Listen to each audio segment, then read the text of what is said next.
O que está em jogo para a China na eleição brasileira? Quando subiu a rampa do Palácio do Planalto em janeiro de 2019, Jair Bolsonaro do PL ainda adotava uma retórica abertamente hostil contra a China. Afinal, como a China poderia se beneficiar de um governo Lula ou de um novo mandato de Bolsonaro? O então recém-eleito presidente vaticinava contra o regime comunista de Pequim, que acusava de estar comprando o Brasil. Fã de Donald Trump, Bolsonaro fazia coro com a retórica americana que fazia uma guerra comercial com a China. No Brasil, temeu-se por laços bilaterais que haviam crescido enormemente nos governos anteriores de esquerda. 4 anos mais tarde, o quadro geopolítico mudou. Com a partida de Trump, Bolsonaro perdeu seu principal aliado. Os constantes ataques do presidente a instituições brasileiras suscitam preocupação dos Estados Unidos e da Europa. A avaliação é que uma aproximação com Brasília seria problemática na hipótese de uma reeleição. A ironia é que uma situação de isolamento do Brasil em relação ao Ocidente beneficiaria justamente as relações contra a China. Para alguns analistas, inclusive, o Brasil isolado sob Bolsonaro seria uma oportunidade de ouro para Pequim. Relação China-Brasil. A China é o maior parceiro comercial do Brasil, destino de quase um terço das exportações do país. Além da importância de volume de comércio, o Brasil é também um dos poucos países do mundo que mantém superávit com Pequim, destaca a diretora executiva do Conselho Empresarial Brasil-China, CIBC, Cláudia Trevisan. Em 2021, a China foi responsável por 76% do superávit comercial do Brasil e neste ano o patamar está em 53%. Até agora, o Brasil vendeu para o mundo 44 bilhões de dólares a mais do que comprou e a China respondeu por 23,4 bilhões de dólares deste saldo. Do ano passado, segundo a CIBC, as empresas chinesas investiram 5,9 bilhões de dólares em 28 projetos no Brasil, em especial no setor de petróleo e energia, foi o maior valor desde 2017. Comparado ao ano anterior, quando a pandemia levou uma queda brusca nos fluxos, o aumento foi de 200%, enquanto isso, o investimento da China no restante do mundo cresceu apenas 3,6%, totalizando 116 bilhões de dólares. A China Global Investment Tracker, uma ferramenta que monitora os investimentos chineses no mundo, estima que o Brasil foi o principal destino desses fluxos em 2021, com participação de 13,6% do total. Historicamente, fica em quarto lugar atrás apenas dos Estados Unidos, Austrália e Reino Unido, afirma Trevisan. Além disso, junto com a Rússia, Índia e África do Sul, os dois países são parte dos BRICS, o grupo de países emergentes que ajudou a projetar o Brasil na geopolítica mundial. Vírus chinês. Apesar dessa importância econômica e estratégica chinesa no início do governo de Bolsonaro, a relação sino-brasileira viveu um momento conturbado. O pior momento foi durante a pandemia do coronavírus, quando o presidente chegou a repetir a teoria de que Pequim criava o vírus em laboratório para dominar o mundo. Em março de 2020, Eduardo Bolsonaro gerou uma reação forte na embaixada chinesa em Brasília ao se referir ao vírus como vírus chinês e acusar a ditadura chinesa de tentar encobrir informações sobre a origem da pandemia. Temeu-se que a troca de favas prejudicasse o fornecimento de vacinas contra a Covid.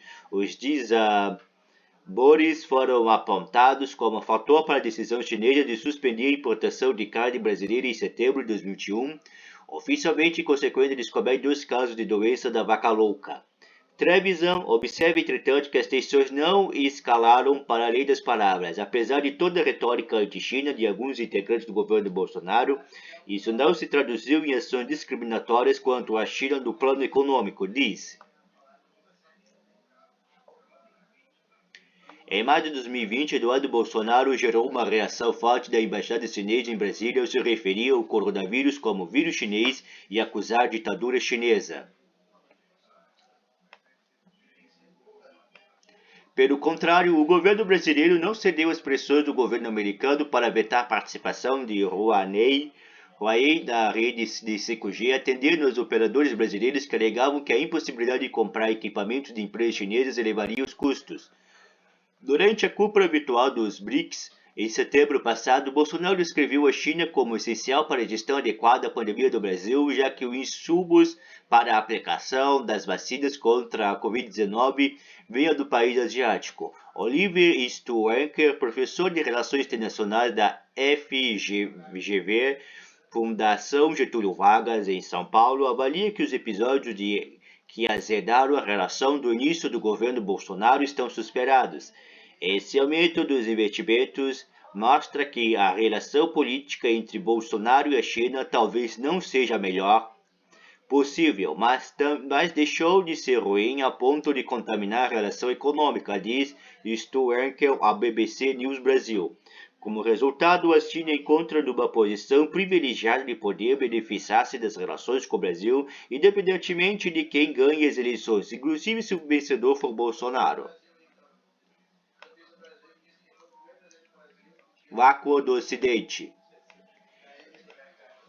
No atual quadro geopolítico, o presidente brasileiro está isolado. Por seu discurso em relação à Amazônia e as menções constantes de ruptura institucional, Bolsonaro é visto com suspeição em Washington e nas capitais europeias. Para Stu Enkel, o presidente brasileiro se tornou tóxico para outros líderes ocidentais em um segundo mandato seu, mesmo que conquistado de forma legítima, poderia levar a um esfriamento das relações do país no plano internacional. A expectativa em geral no Ocidente é que mesmo se Bolsonaro for reeleito de maneira limpa, haverá uma intensificação e uma aceleração de uma possível erosão da democracia, porque os europeus olham para o Brasil e lembram da Venezuela, da Nicarágua, da Hungria, Turquia e da Rússia. Em todos esses lugares, a erosão para valer só aconteceu depois da reeleição, afirma Stu Enkel.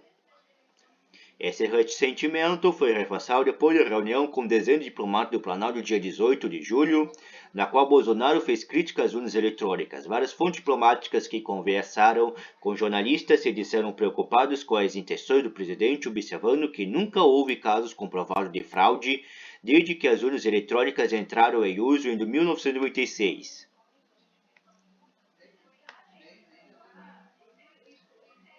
Em relação disso, agrega Stu Enkel, o espaço para preservar os laços com o Ocidente seria muito reduzido. Bolsonaro é tão tóxico que qualquer plano por parte do Ocidente de tentar conquistar mais espaço no Brasil estaria fadado ao fracasso. O vácuo poderia ser preenchido por Pequim, argumenta o cientista político. A concorrência que a China enfrentaria do Brasil isolado seria muito menor do que a concorrência de um país plenamente integrado. É um país onde outros talvez não gostariam de investir por causa do custo político, diz. China ditaria termos da relação. Mas enquanto os números demonstram a posição privilegiada da China para se beneficiar da relação com o Brasil, há discordância entre analistas sobre qual ocupante do Planalto seria mais vantajoso para Pequim. Em um artigo da revista acadêmica americana Foreign Policy, Stu Enkel acendeu uma controvérsia ao dizer que o regime comunista chinês preferiria a continuidade de Bolsonaro à BBC News Brasil. O analista diz que a China percebe que países isolados do Ocidente são bons parceiros porque eles não têm outras alternativas. Stunker nota que isso não tem a ver com esquerda-direita e cita os governos da Hungria, Rússia, Nicarágua e Venezuela, países que variam da extrema-direita à esquerda radical. Todos esses países que acabam sendo isolados diplomaticamente do Ocidente se aproximam de Pequim e Pequim consegue ditar os termos dessa aproximação, diz. Bolsonaro, por incrível que pareça, é hoje um parceiro que está tão isolado do Ocidente que não tem mais como bater na China. Se amanhã a China invadir Taiwan, Bolsonaro não vai falar nada, não tem como. Stunkel crê que um Brasil integrado seria menos dependente da China e tenderia a buscar protagonismo em espaços globais como o Fórum Econômico Mundial, da ONU, Organização das Nações Unidas e G20. Para a China interessa um Brasil forte. Outros analistas discordam dessa avaliação. Lendo o contexto geopolítico de forma diferente, atualmente a China se encontra sob pressão do Ocidente na questão de Taiwan e seus direitos humanos em suas regiões autônomas. Sua liderança com a Rússia é afetada pela guerra da Ucrânia na economia e o país enfrenta a competição de nações vizinhas como a Índia. Atualmente, a China se encontra sob pressão do Ocidente em questão de Taiwan e dos direitos humanos em suas regiões autônomas. Nesse sentido, o Brasil integrado ao mundo seria mais vantajoso para Pequim, inclusive pelo potencial de abrir portas para diálogos comerciais na América Latina. Rodrigo Zeidan, professor de Finanças e Economia da New York University e Xangai da Fundação Dom Cabral, enfatiza a importância política para a China mais que a econômica. Entre 2018 e 2021, embora o comércio bilateral tenha crescido 37%, passando de 99 bilhões de dólares para mais de 135 bilhões de dólares, o peso do Brasil no total negociado pela China com o mundo ficou estável e até decresceu em torno de 2%. Na relação geopolítica, porém, as coisas adquirem peso diferente, afirma Zeidan. Quando você tem coisas como os BRICS, o Brasil tem uma participação maior para a política chinesa do que um país como a Indonésia, que tem a mesma população, tem uma economia similar, está do lado da China, mas não faz parte dos BRICS, argumenta. Então, nesse sentido, o Brasil tem mais importância dentro dos discursos políticos chineses porque os BRICS são uma instituição formal. Para Zeidan, as relações atuais do Brasil com a China são basicamente frias e não se desenvolveram nesses últimos 4 anos como podemos ter se desenvolvido sem retórica contra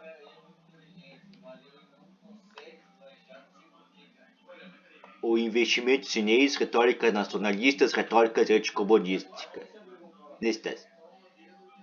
Salientando que o regime chinês é nacionalista e prefere não externar preferências políticas por esse ou aquele candidato. Zeidan enfatiza o bom histórico das relações bilaterais sob os 2 governos Lula.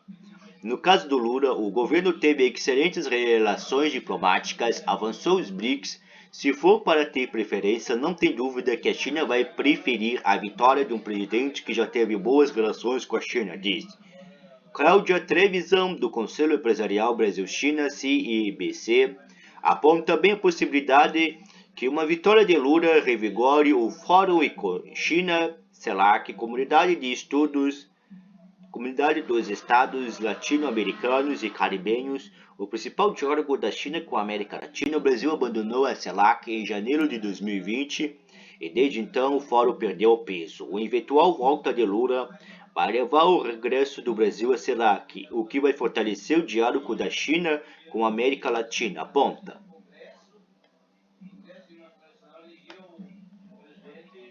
Manutenção da instabilidade. Trevisan sublinha principalmente que as relações da China com o Brasil são estratégicas e de alto nível. O que interessa na parceria deve continuar aceso, independente de quem ganhe nas eleições. A relação Brasil-China é muito institucionalizada em um grau que o Brasil tem poucos parceiros, explica. Tem mecanismo de diálogo de alto nível que continuaram funcionando durante o governo.